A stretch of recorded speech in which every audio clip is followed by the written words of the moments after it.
during COVID, we did have to make some adjustments, and you'll find those in your packet material. That is the link to the website that has compassion card. So let me tell you a little bit more about compassion card. The reason it was developed because it's difficult to find cards with Christian messages. The messages normally are denominational, and those denominational messages are difficult to use as a church is trying to reach out to their community. And so ladies, those ladies in the audience who are going to Hobby Lobby or some other store to buy cards are accustomed to going to the card, tossing the ones that you can't use because their messages just don't align with Scripture. So we developed our own line of cards, and we have 109 designs. And these designs are all focused on reaching lost people. So this lesson is designed to teach you how to use them.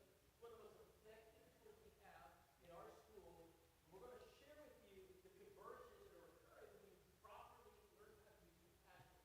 So the lesson is just called Compassion Card. Take your Bible to the 22nd verse of Jude. The 22nd verse of Jude. Let's begin with Jude.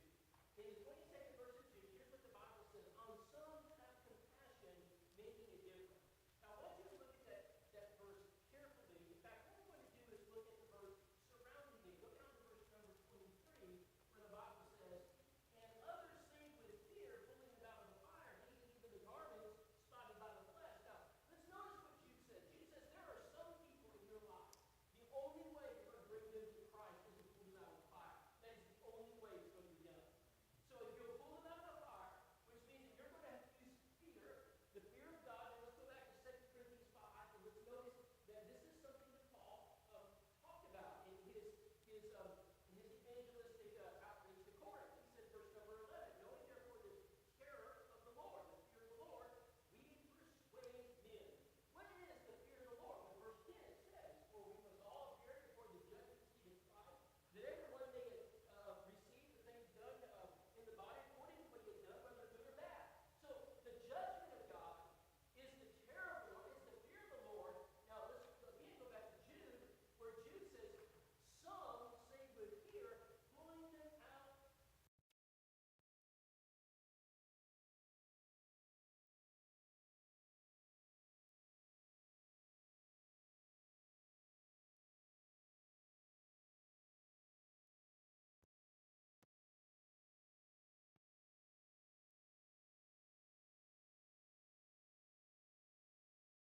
In other words, those in doubt, those who are struggling, what we need to do is surround them with love. We need to surround them with compassion. The word compassion has the root word encompass.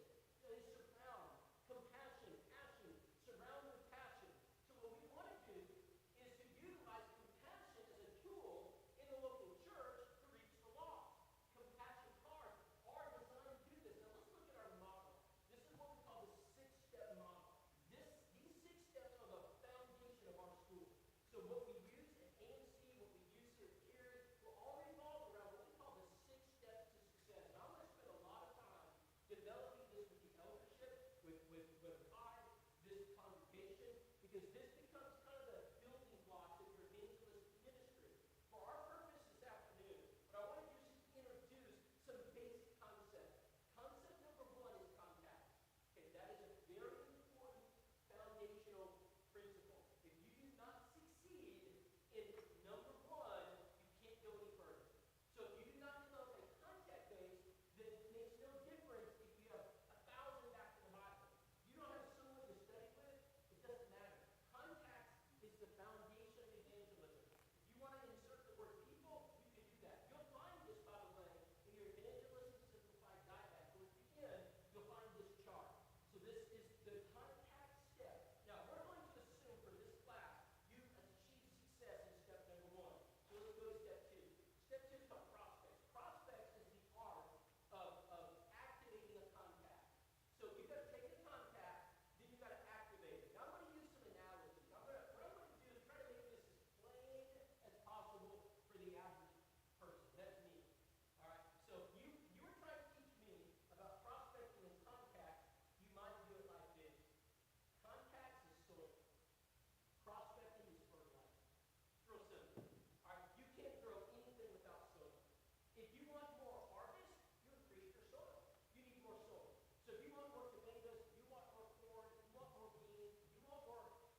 Got it.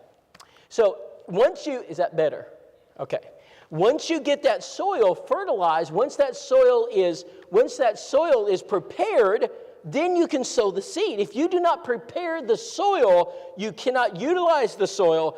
The soil's not going to produce for you. Now, here's where we get involved. All right, we're going to take the contacts, and we have them. The congregation here has provided us contacts. We talked to the eldership, Brother Fife. We said, all right, when we arrive at the Cary Church of Christ, we need contacts. They said, we're going to start with the unfaithful. We're going to start with the weak. We're going to start with those who struggled. And we're going to use that as our foundational contact base. So we're going to start with those today. Now, we need to fertilize that soil. How do you fertilize soil? We're going to love them.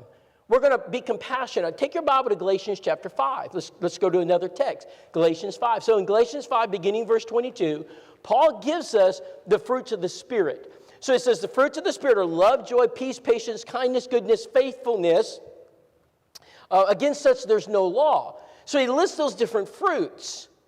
Now, the fruits of the Spirit are compassion and kindness. I mean, it's surrounded by, but notice what it says at the end, against such there is no law. Who makes a law against kindness? I mean, who makes it? You can't be kind, don't be kind in this house. No one makes such a law. That doesn't mean that you're not going to eventually find someone who gets put off by love and compassion. That means there's something wrong internally. But the average human being responds well to kindness, yes or no? Yeah, they do. When you're kind to them, they're going to reciprocate that kindness, right? If you're loving, trying to bestow upon them an act of generosity, they're going to reciprocate that in some way. Now, so we call that prospecting. Now, we break the prospecting down into its smaller parts. So every step has processes. So if you work for a manufacturing plant, they would have a flow chart like this somewhere in their plant, and they would label the various pieces so they could achieve the finished product. All right, so Ford manufacturing plant of the Expedition, somewhere in that plant there's going to be a flow chart. You're just going to start with step one. Within step one, there's processes you got to follow. You move it to step two. There's processes you follow. You move it to step three. Walmart does this. Hallmark does this. The Navy does it. The Marines do it. Everybody does this, but the Church of Christ. So we're shooting from the hip. So what I find in our churches, we're just, we'll just do some benevolent drive out there, and somehow people are going to, we're going to fill our church building. It doesn't work like that. It doesn't work like that at Walmart. If Walmart shot from the hip, they go bankrupt. All right, so you got to have a system in place that moves people from step to step, and it follows a process. Brethren, I cannot emphasize enough this afternoon how important the process is to each step. Step number one, contacts, processes in place. We've got 21 processes in place to fill your box with contacts.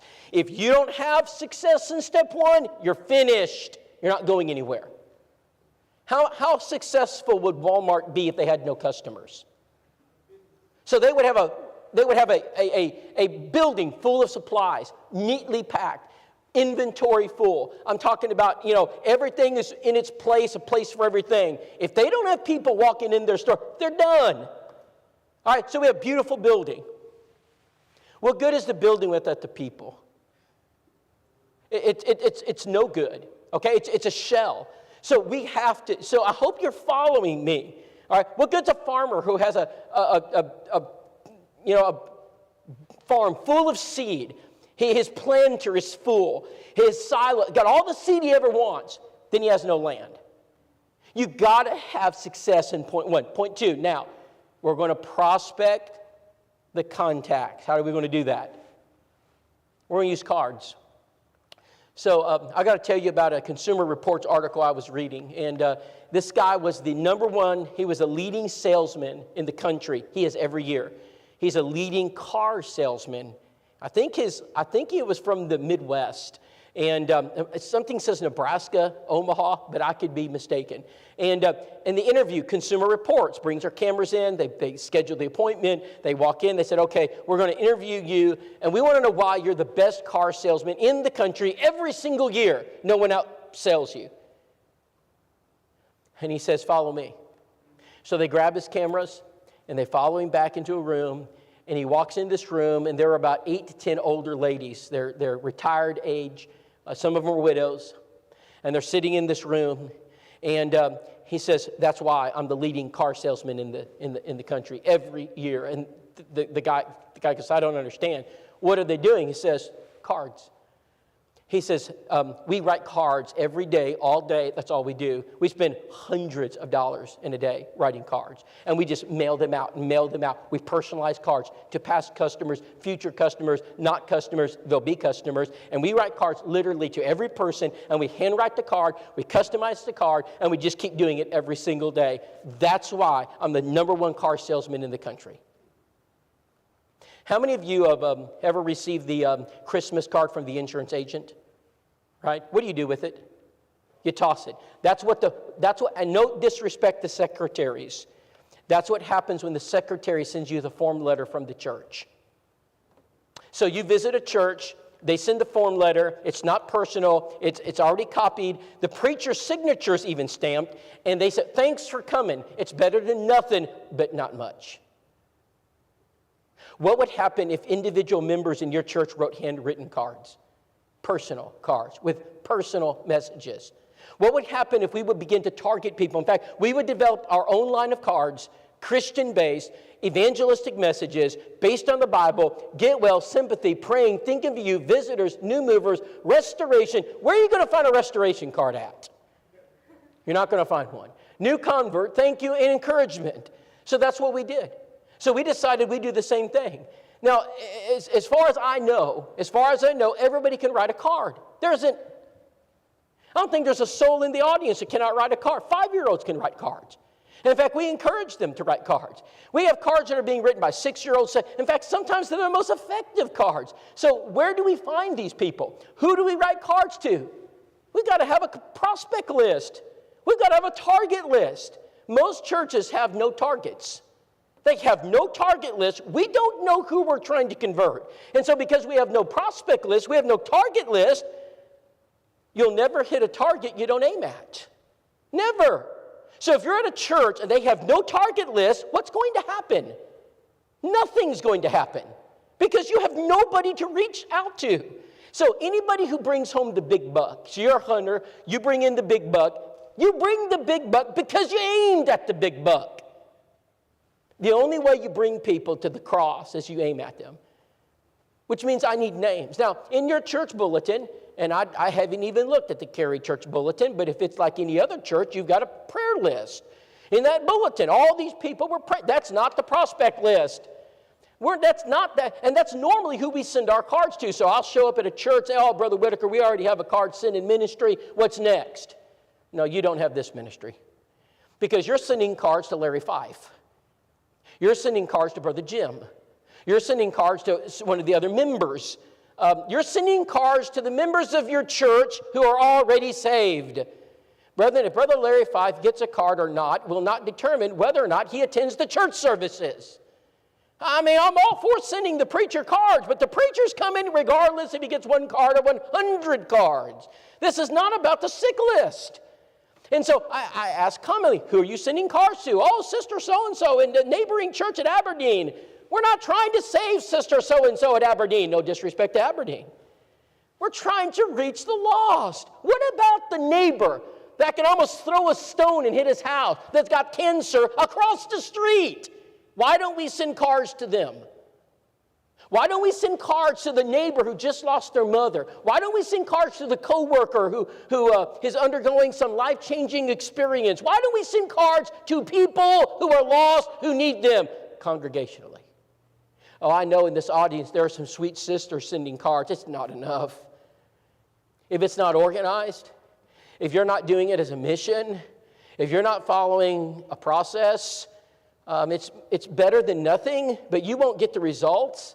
So I'm a result-oriented person. Everything we do this week has been studied. We are result-oriented. We're pinpointing it. We know exactly why we're doing it this way because we know if you don't have this list, it doesn't work. You know how many churches have prospect lists? Hardly any of them. All right, so they don't have a list of lost people.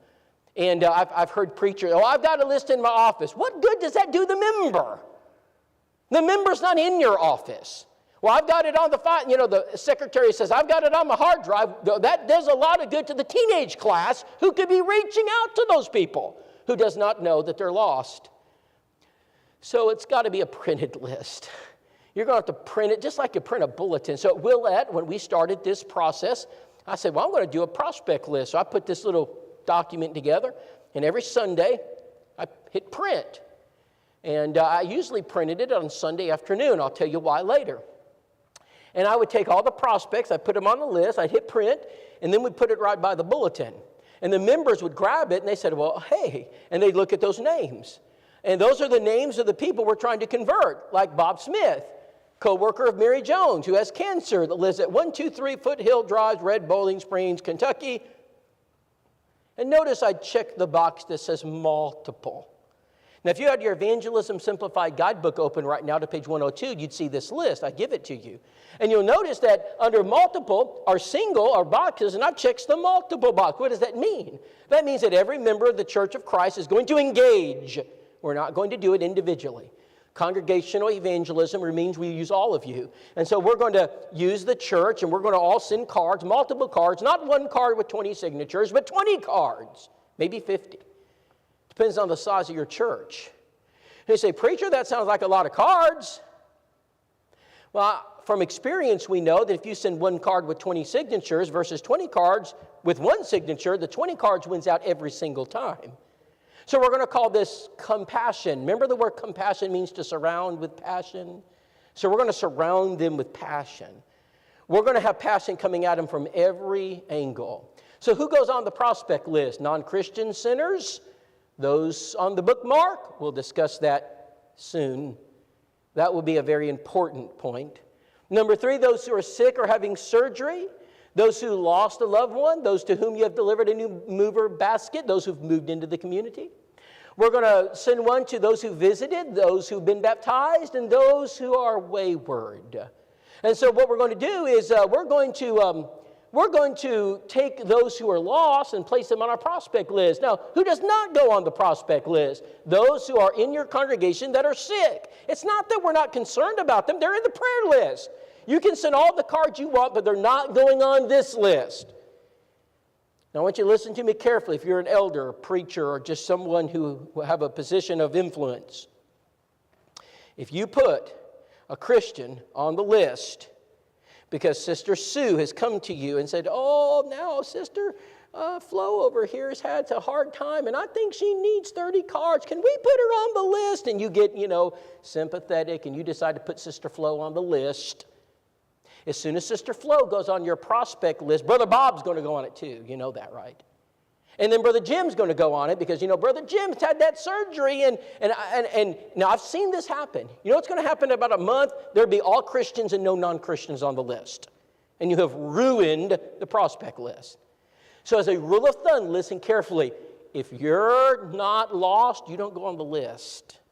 Let me say that again. If you're not lost, you're not on the list. So you might be a Christian, but you're lost or you're struggling. We'll put you on the list because we're gonna help you.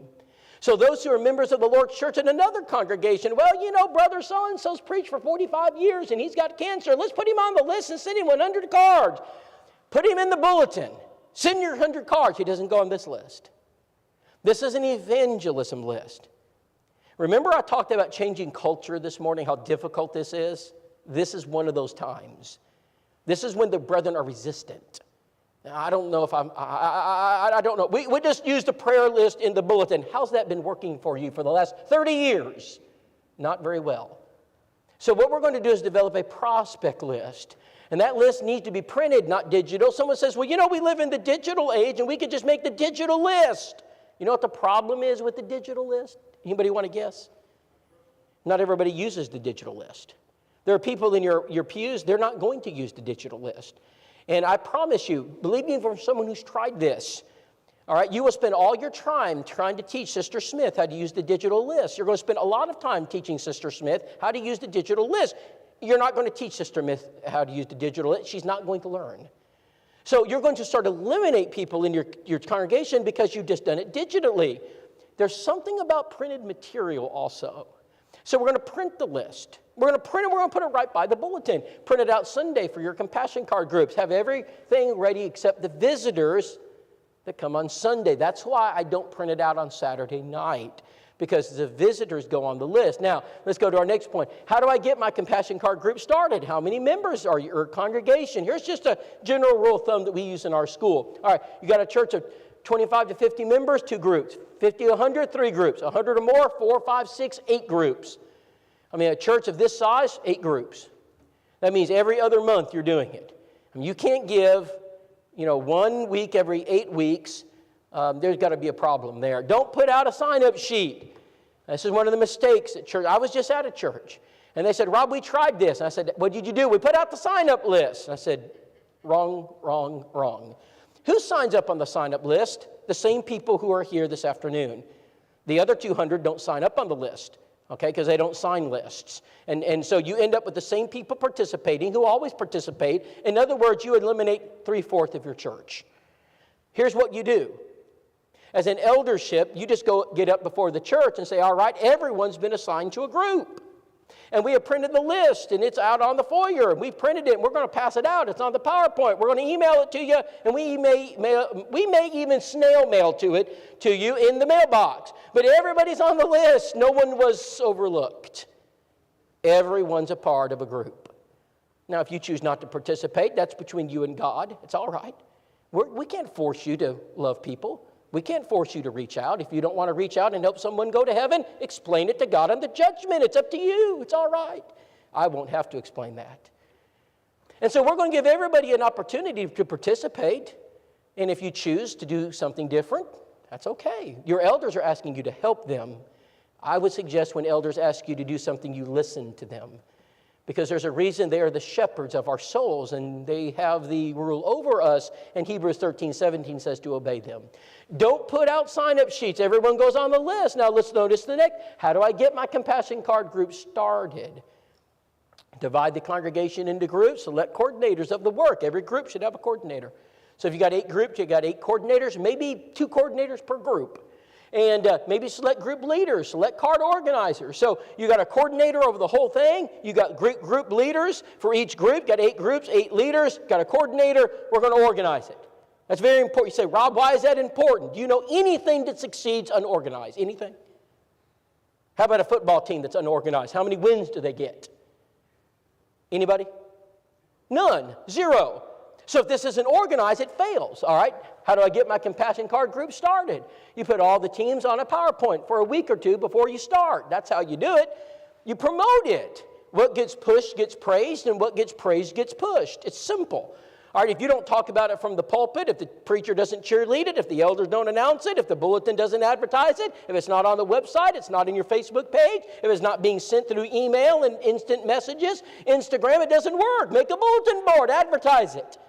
Make it the focal point of your church. Email, announce, mail. Use every promotional device at your disposal. In the first week, how do I get my compassion card group started? One of the elders gets up and reads all the names of the first group before the meeting. Can you imagine? So the elder gets up and says, all right, here's group 1. And he reads your name off. If you choose not to attend your group meeting, again, that's between you and God. But we're going to announce it. We're going to even call your name out. And have cards selected and addressed completed before the meeting.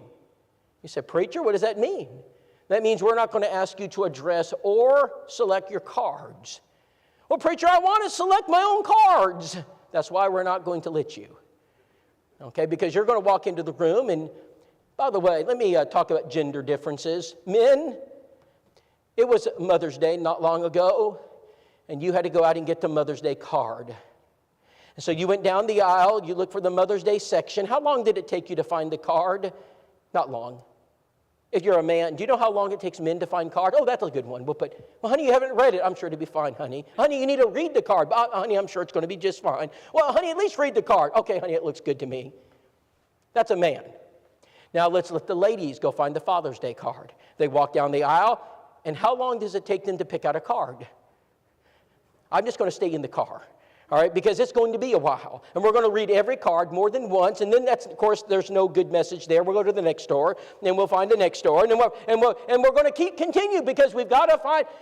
Brethren, if you allow the church members to pick out the card, here's what's going to happen. Number one, the men are going to pick out a sympathy card for someone who's just had a baby. That's going to happen, I promise. Because the men don't pay any attention. All right. Number two, the ladies are going to get in there, and they're going to spend 30 minutes picking out a card, and it's going to be an outright disaster. All right.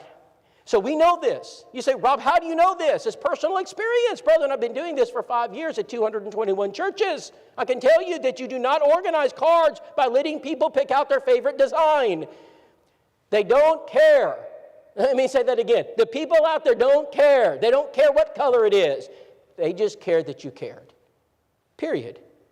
So we're going to have all the cards picked out. Oh, by the way, your cards have already been picked out today. I know it's upsetting, ladies. You don't get to pick out your card. Men, don't worry. We have you covered. You will have the right card. And so everything is prepared. Repeat for each group each week. What gets pushed gets praised. What gets praised gets pushed. Talk about it from the pulpit. Keep talking about it. Talk about it some more. Don't ever stop talking about it or it dies. Strategically mail the cards. Place the contacts on the list for 3 to 4 weeks. That's one of the questions. How long do you keep a prospect on the list? 3 to 4 weeks. At least 3 weeks, maybe longer. After 3 to 4 weeks, move them to a single card list if needed. Send as many cards as you can, at least 3 per day, at least.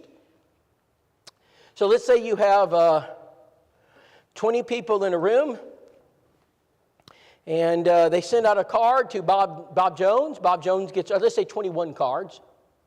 And so that means Bob is going to get how many cards per day? Well, we can mail cards 5-6 days in a week. So 3 to 4 cards a day we're going to send. We're going to grab 3 or 4 cards and we're going to send them. Now, why don't we say, well, preacher, that's a lot of work. Why don't we just take all those cards and mail them on Monday? You're forgetting the point. The point is that I want Bob Jones to get cards every day. I want Bob Jones to go out to his mailbox every single day and get 3 to 4 cards from the church. And if Bob Jones does that for 3 or 4 weeks, how do you think Bob Jones is going to feel about the church? What do you think Bob Jones is going to think about the Cary Church of Christ? Oh, they're a mean group of people who don't care anything about me, really. Or are they going to say, well, that's a nice group of people there. They really are concerned. In fact, we know what's going to happen. We have the numbers. And the numbers don't lie. The numbers tell us all the time what's going to happen. Statistically speaking, you're going to get a very favorable response from Bob Jones. Now, send as many cards as you can, at least 3 a day. Send cards evenly, 5 on Monday, 5 on Tuesday, 5 on Wednesday. So if it's not organized, will this work? Yes or no? If someone's not in charge, is it going to work? Yes or no?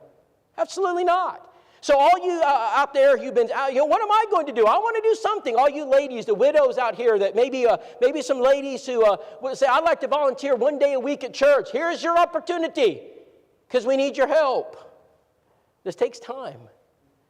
And it's not a good use of his time to ask Larry Fife to do it. It's not a good use of his time. Rob Whitacre will do it. Rob Whitacre did do it.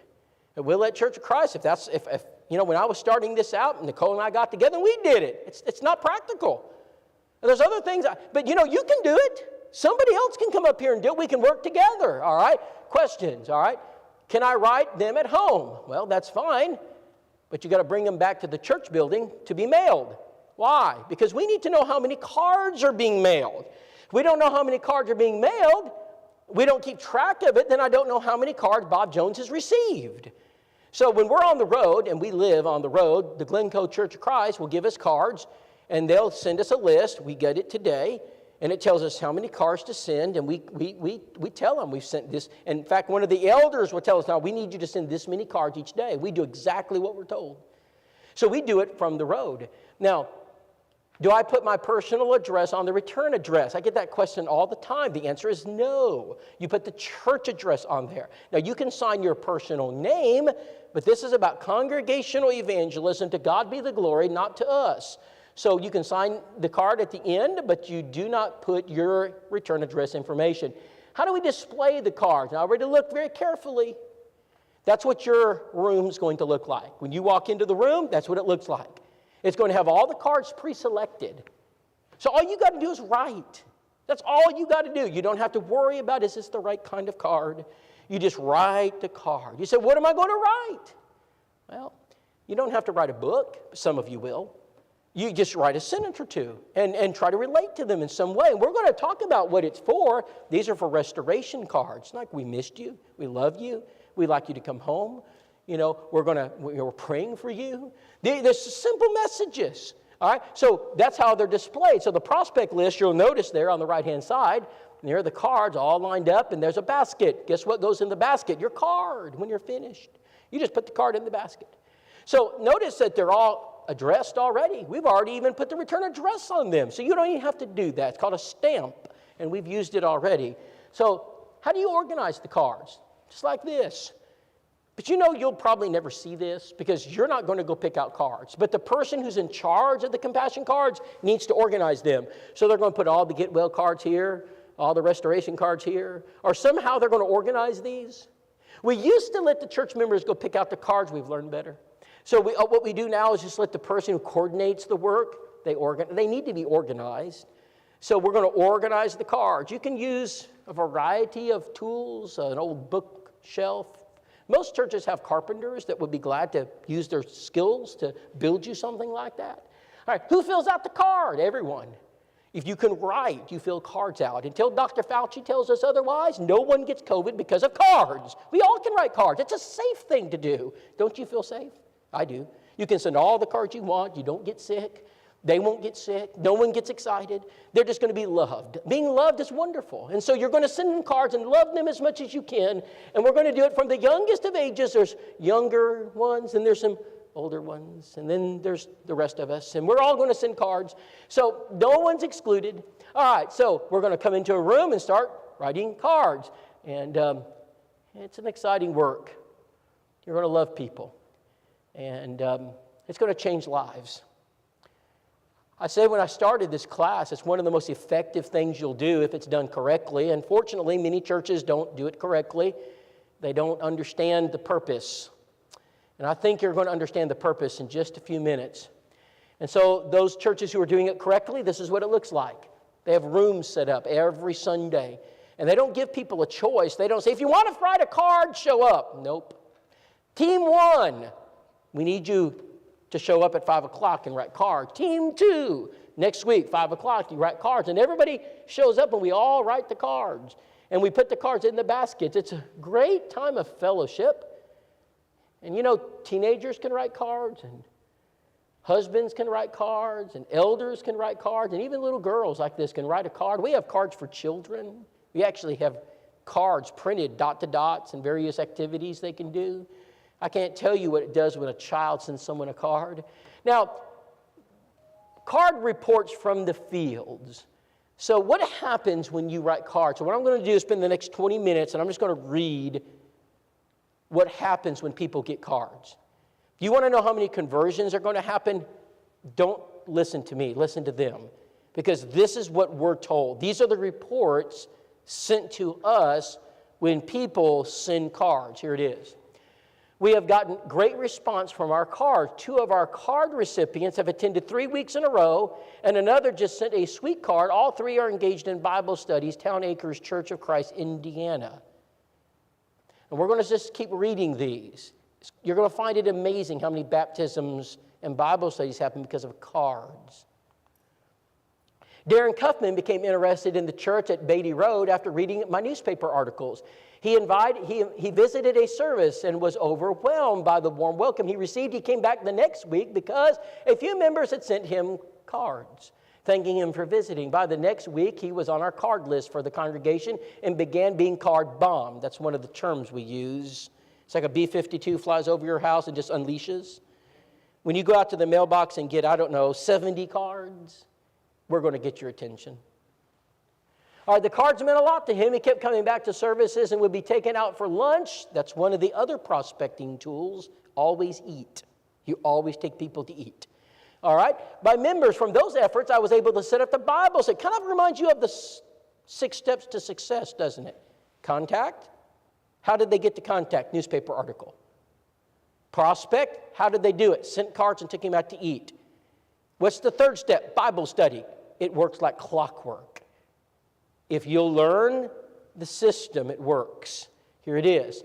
He kept coming back to services and would be taken out for lunch by different members from those efforts. I was able to set up a Bible study with him. Led to baptism. That's step 4, by the way. Baptism. Step 4. Baptism into Christ. He has begun bringing his brother. That's step 5. That's called new convert. We teach new converts how to reach the lost too. And then we're about to get to step 6.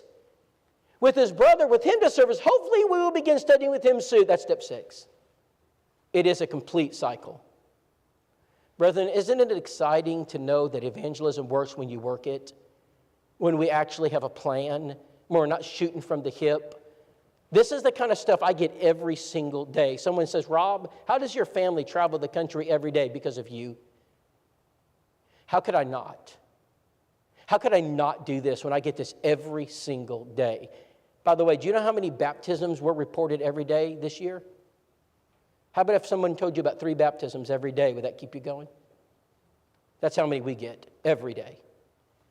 We get more than 3 baptisms every day because of this stuff. 1 card care groups are going great. We had a visitor on Sunday that was so appreciative for all the cards they had received from the week before. He said that he had never received so many cards before in his life. Through kindness and compassion, doors are being opened. Sywell Road, Mississippi. My wife received a message from one recipient. She's received 20 cards over the last 2 weeks. Deerfoot Church of Christ, Alabama. Hi, Brother Rob. Things are moving right along here in Coweta. We filled out the compassion cards this evening for some visitors that we had this morning. They are new to the area. We are praying they will choose to worship with the congregation. We are currently engaged in 2 Bible studies and optimistic about the response.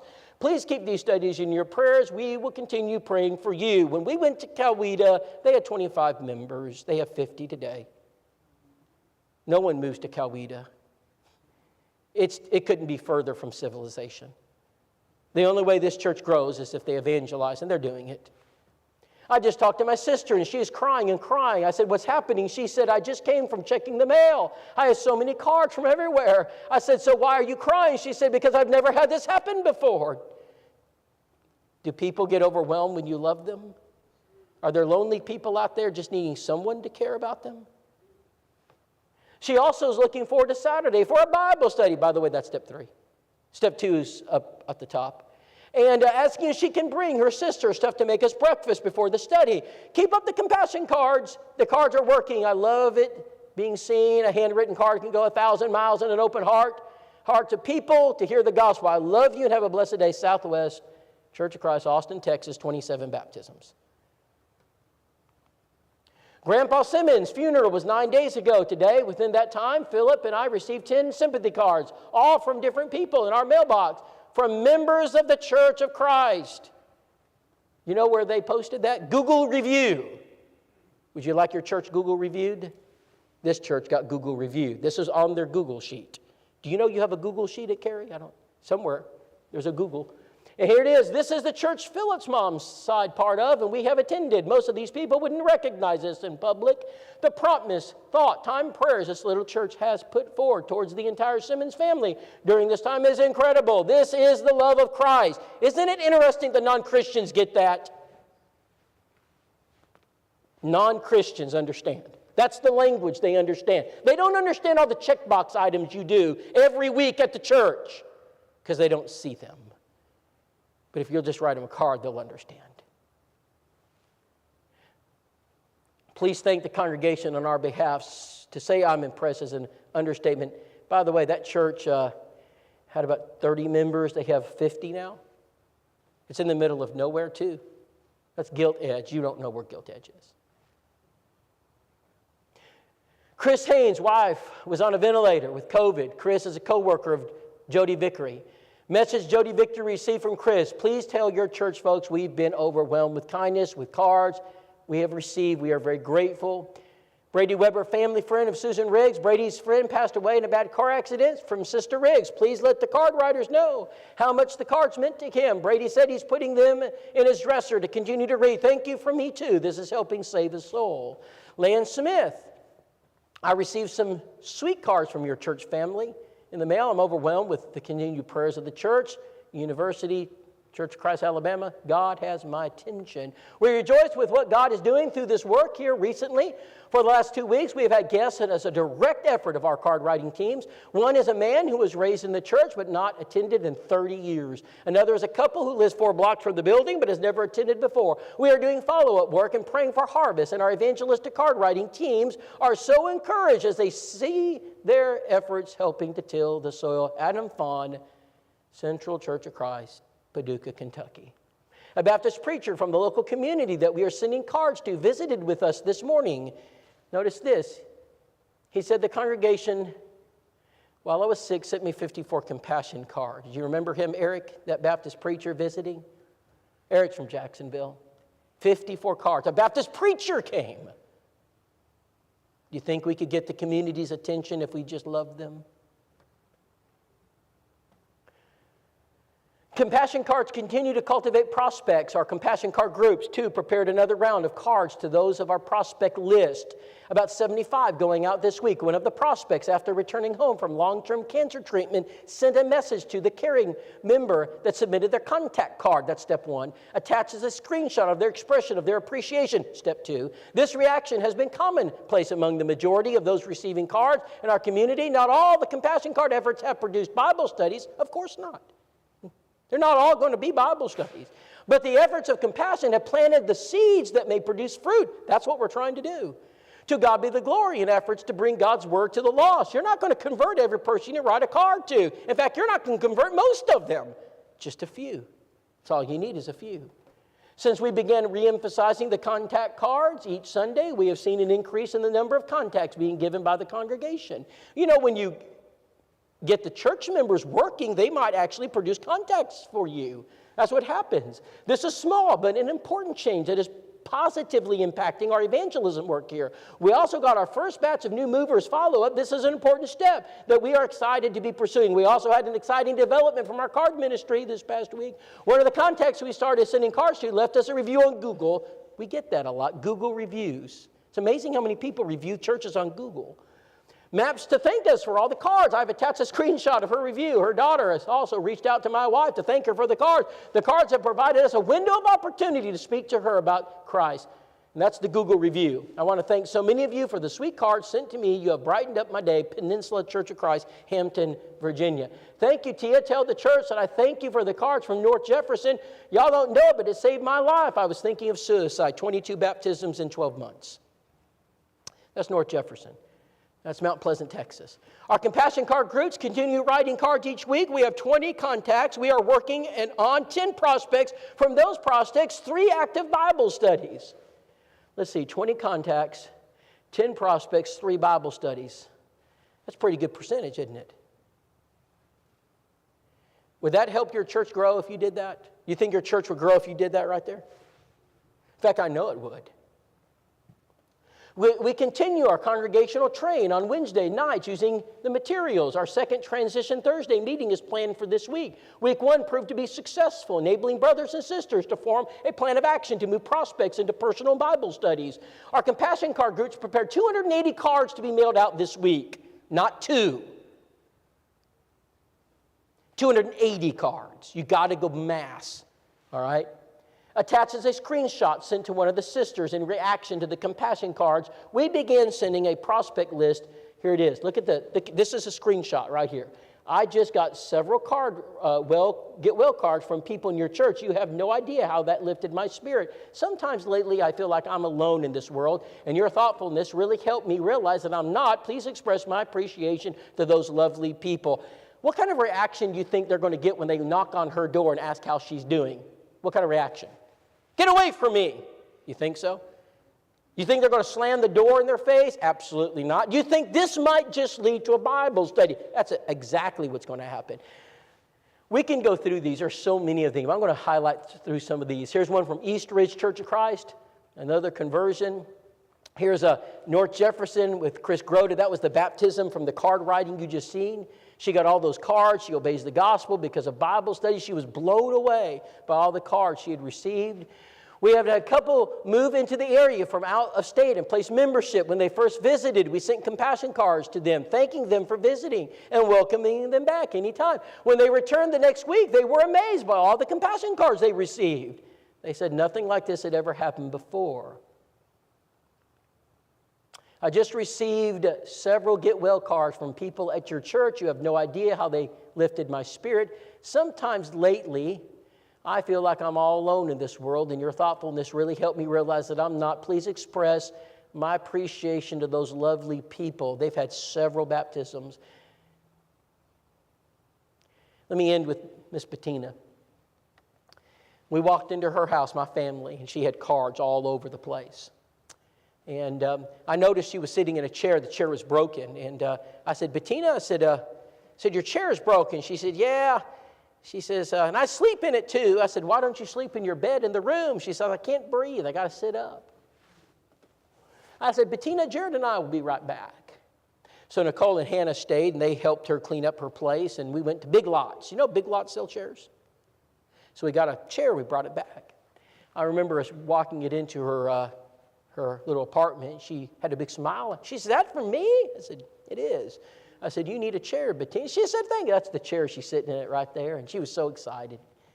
And I said, Bettina, who gave you all these cards, by the way? And she said, all that church in Jacksonville. I said, you like the church? She said, I do. I said, you know a lot about the Church of Christ? I don't. I said, would you like to know more? She said, I would. I just so happen to have these little booklets. And of course, you noticed they're right there. And we started our Bible. What happens if you did not prospect her? What happens if the church didn't do their job? What happens if the church just decided, we'll let the preacher do it? Do you think I would have had a Bible study? Absolutely not. When you do your job, I'll do mine. I love to do my job, but I can't do it without you. Church, if you don't do your job, we can't do ours. Not everybody in this room has to do a Bible study, but everybody needs to send cards. In fact, not everybody's going to be able to do a Bible study, Bettina. She just needs one or two people. So I said, okay, Bettina, let's go ahead and get started. And we did. We went through all study one. She loved it. She ate it up. She was encouraged by it. I mean, she really enjoyed it. And I said, Bettina, can I come back for book number 2? She said, yeah, I'd love to do another study with you. So I came back. We did book 2. She loved it again. Now, I could tell from our conversations that Bettina knew something about the Church of Christ. But I'm not exactly sure where it comes from, but I'm going to find out. In the third study, as I'm going through the material, I said, now, Bettina, I said, I want you to turn your Bible to Mark 16:16. This is a true story, everybody. Listen to this. I don't know if I'll ever have this happen again. So she opens her Bible. I said, would you read Mark 16? She knew her Bible pretty well. She looked and said, I know what that verse says. My pastor told me all about it. I bet he did. I said, could you read it for me? She said, sure. He that believes is saved and then baptized. Have y'all heard that version before? I haven't. So when she said it, I said, Bettina, I said, could you read that for me again? She looked, yeah. He that believes is saved and then baptized. My pastor's told me all about this verse, Rob. I said, I'm sure he has. I said, Bettina, she noticed I was confused because I kept looking at her Bible and looking at Nicole because that's not what it says, is it? And I said, Bettina, I said, would you read it like one word at a time? Like just read the word, like one at a time, one word. He that believes and is baptized shall be. She looked at me. She looked back at me. Let me do that again, Rob. He that believes and is baptized. Rob, that is not what my pastor told me this verse said.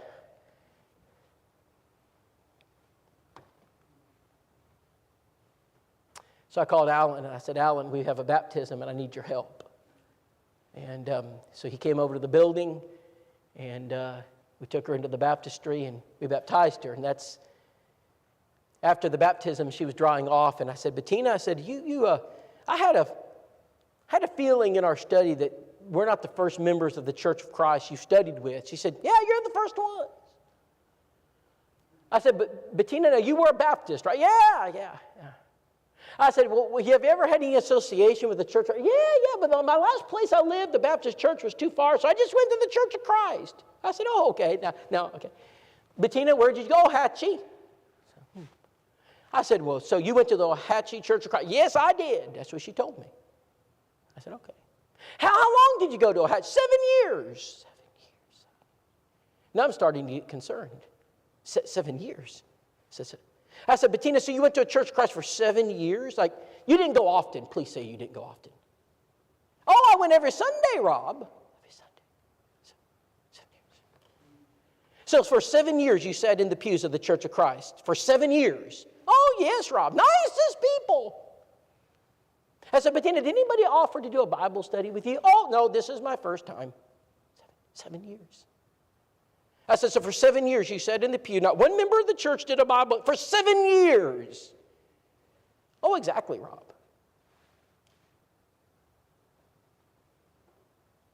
Do I have to explain why we're not growing? So how many of Bettina's are there in our pews right now? So 6 months later, I get a call. I'm heading back from Texas. I get a phone call. This is the phone call. She says, this is Rebecca Pearson is her name. Rebecca said, Rob, I'm at Bettina's. I said, yes, Rebecca. Rob, I got a problem. I said, what is it? Rob, she's blue. I said, blue? What? Rob, I do this for a living. Rob, she's not going to make it. Aren't you glad she wasn't going to Ohatchee? Because she would have been lost.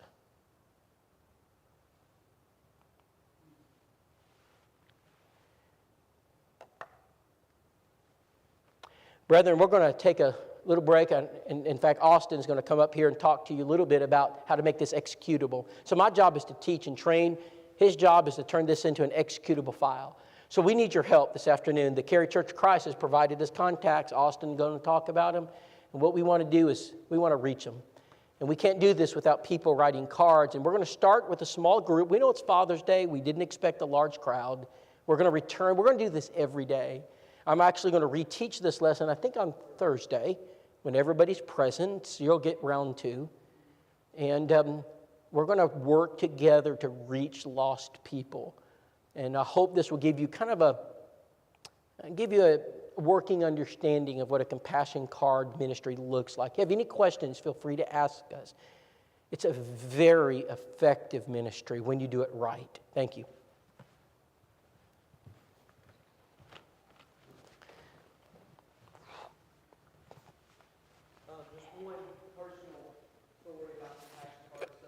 Rob came and did a seminar for us at Riverbend in October of 2020. And I just kind of sat back. I actually wasn't even at the seminar. I was quarantined because of COVID. And so I just kind of sat back, see if anybody was going to do anything. And so I reached out to Rob and I said, Rob, I'm going to take and run with it. So I got everything organized. I used all the principles. And we got everything going. We used the bookmarker. And one Sunday night when we did the bookmarker, one of the elders' wives raised her hand and says, I got somebody I want to add to the contact list. So, okay, tell me about it. And she said her name's Dawn Lloyd.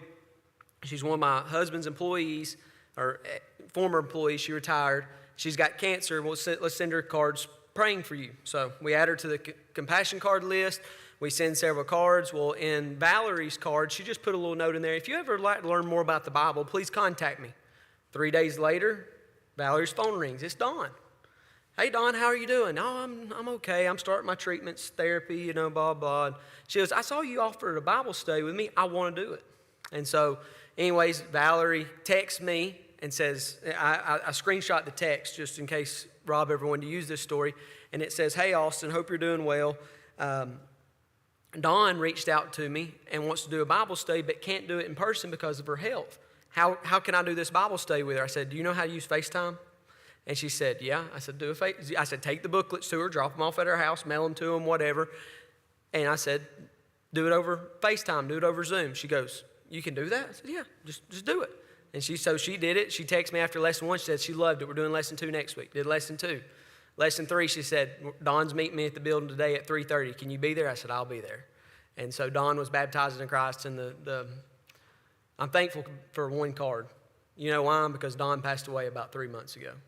And what if we would have not sent cards to Dawn? She would have never obeyed the gospel. So I'm thankful for Compassion Card Ministries. I could tell you other stories about people we've done at Riverbend, but that's probably the most successful one we've had. So it does work if you do it right, and I think that needs to be emphasized more and more. It's not for the saved, it's for the lost. All right, so we are going to go send compassion cards. All right, this is how it is going to work. We have a room already set up. You already saw pictures of it. There's going to be 11 cards with 11 envelopes with 11 names on one sheet of paper.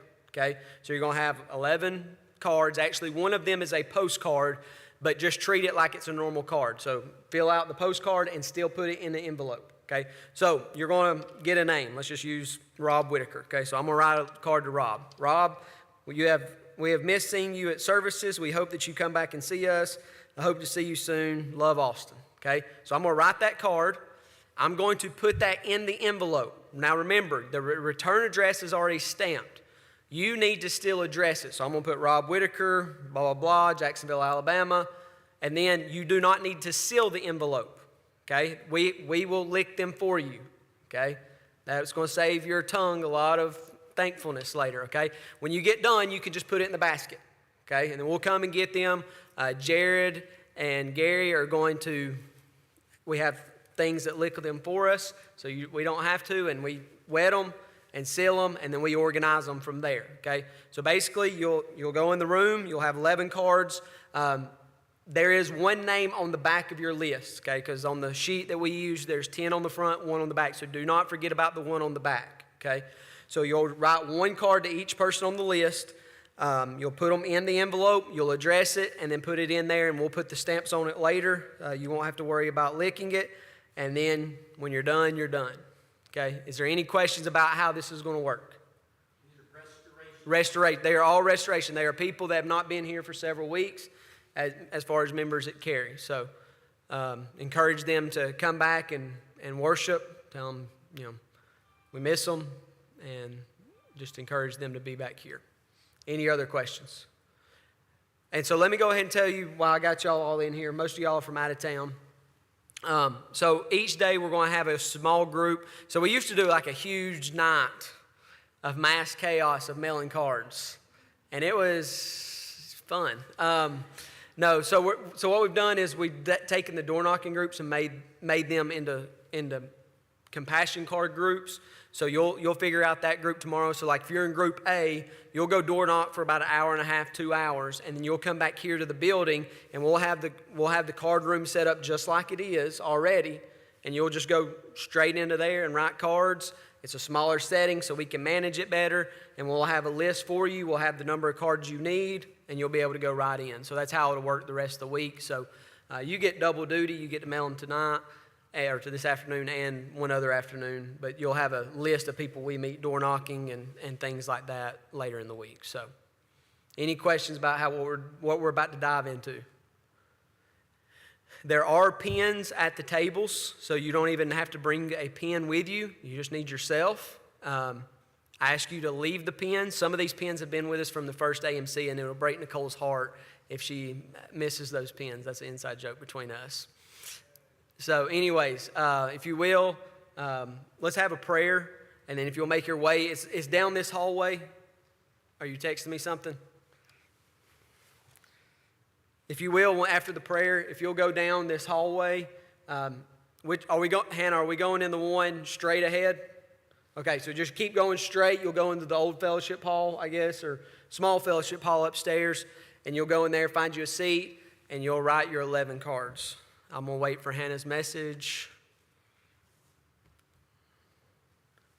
And so you'll write your name, and then underneath your name, write Cary Church of Christ. That way, even though it's on the return address, we still just want them to know it is from Cary. So just write Cary Church of Christ underneath your name so they know it's from the church. Any other questions before we have a quick prayer? Let's pray. Our Father in heaven, we love you and thank you for this opportunity to serve you. We pray for these people that are on our contact list, those that have not been at the worship assembly. We pray for them that these cards can touch their hearts, that they'll know that they are loved and that they are missed here as far as the body of Christ. We just pray for them that they will come back before it is everlastingly too late. We pray for our upcoming week, that you'll bless us and that you'll be with us in safety and that you'll be with us in success, and that we can plant many seeds and that we will continue to water them and that we know that you'll give the increase. Forgive us when we sin. It's through Jesus' name we pray. Amen.